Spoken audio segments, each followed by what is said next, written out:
Hello, this is Mel Thompson, and this is a podcast and a series of podcasts about political risk. Today I'll be discussing Chinese investment in, of all places, Australia. China is second only to the United States in the scale and the overall prowess when it comes to investing in Australia. The investments are really great opportunities in Australia.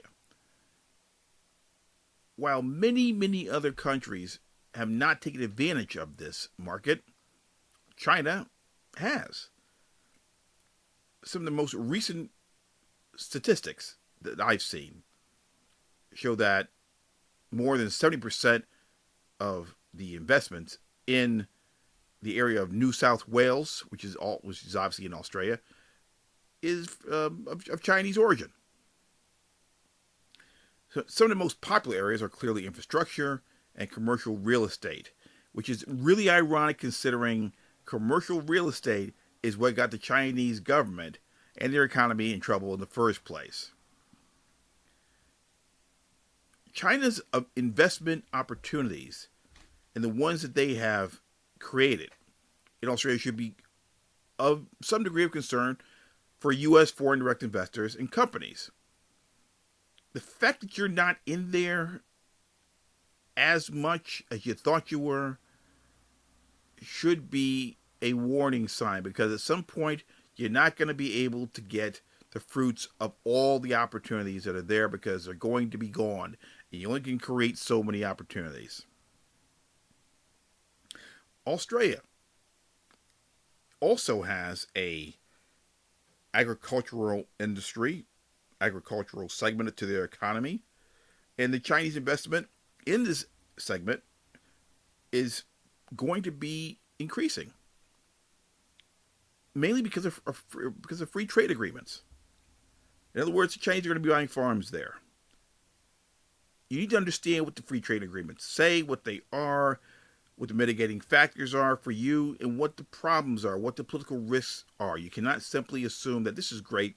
It's just another country going into another country, and I'm just going to be part of a bigger investment scheme that makes their economy work, move, and drives their economy so that everybody's happy.